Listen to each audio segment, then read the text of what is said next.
Daylight saving crime: when clocks fall back, assaults spike.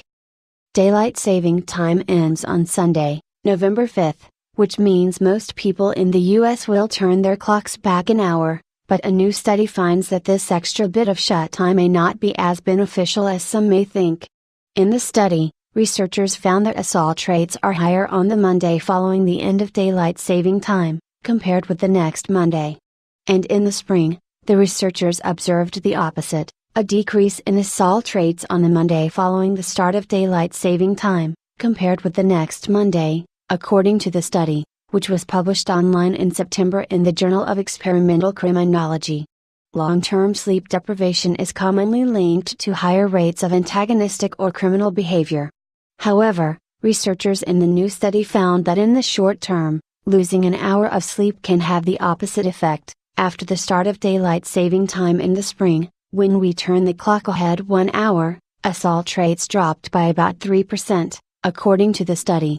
Daylight Saving Time 2017, A Guide to the When, Why, What and How. In contrast, as people fell back and gained 1 hour of sleep, the average assault rate increased. It was 3% higher on the Monday immediately following the end of daylight saving time, compared with the Monday a week later, the researchers found.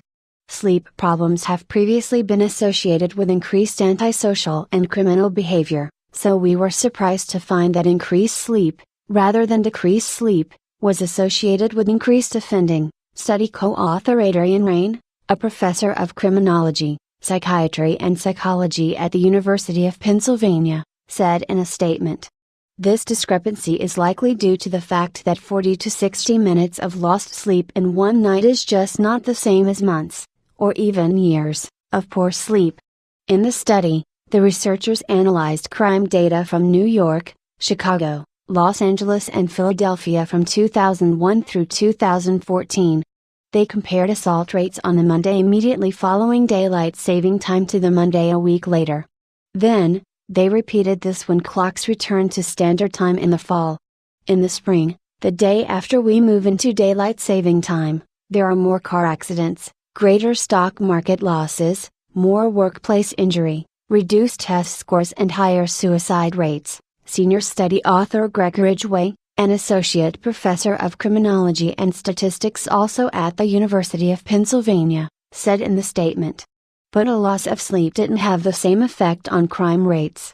This may be because people are just too groggy to act on their aggression after losing that hour of sleep in the spring, the researchers suggested. You think, if I don't get a lot of sleep, I'm going to be cranky and angry.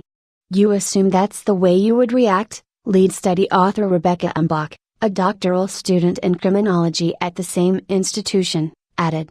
Your intention is to act more aggressively, but your behavior does not reflect that, because you're tired. You're too lethargic and sleepy to act.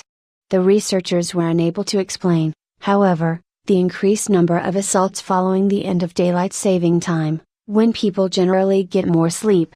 More research is needed to tease out this link.